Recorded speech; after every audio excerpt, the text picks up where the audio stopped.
ഇനി നമ്മൾ വൈ മാജിക്കിൽ പഠിക്കാൻ പോകുന്നത് വൈ ഓൺ എർത്ത് എന്നുള്ള ഒരു പ്രയോഗമാണ് ഇംഗ്ലീഷിലെ.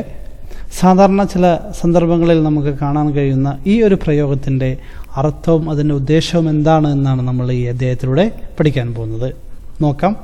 Used when you are extremely surprised, confused or angry about something. ഒരു വിഷയത്തെക്കുറിച്ച് അല്ലെങ്കിൽ എന്തിനെങ്കിലും കുറിച്ച് ദേഷ്യമോ കൺഫ്യൂഷനോ അല്ലെങ്കിൽ അത്ഭുതമോ എക്സ്ട്രീംലി വളരെയധികം പ്രകടിപ്പിക്കാൻ വേണ്ടി അല്ലെങ്കിൽ അത്തരം സന്ദർഭങ്ങളിൽ ഉപയോഗിക്കുമ്പോൾ വൈ ഓൺ എർത്ത് ഉപയോഗിക്കാറുണ്ട്. നമുക്കതിൻ്റെ ഉദാഹരണം പറയുമ്പോൾ നിങ്ങൾക്ക് മനസ്സിലാവുമെന്ന് വിചാരിക്കുന്നു. ഉദാഹരണത്തിലേക്ക് കടക്കാം. Why on earth did you tell me before? നീ എന്നോടത് മുമ്പ് പറഞ്ഞിരുന്നോ? അവിടെ ഒരു അത്ഭുതകരമായ സർപ്രൈസായ ഒരു വിഷയം നടന്നു കഴിഞ്ഞതിനെ സംബന്ധിച്ച് പറയുമ്പോഴാണ് ഉപയോഗിക്കുന്നത്. അപ്പോൾ സാധാരണ ഒരർത്ഥം നിങ്ങൾ മനസ്സിലാക്കരുത്.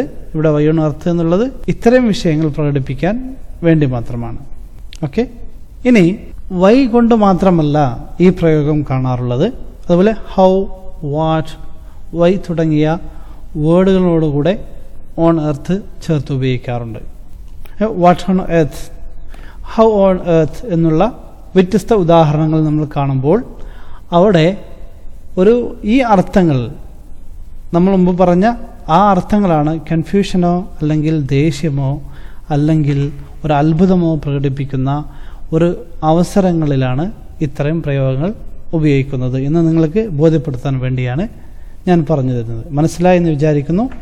Okay, see you. ഇനി നമുക്ക് മറ്റുള്ള അധ്യായമായി വീണ്ടും കാണാം.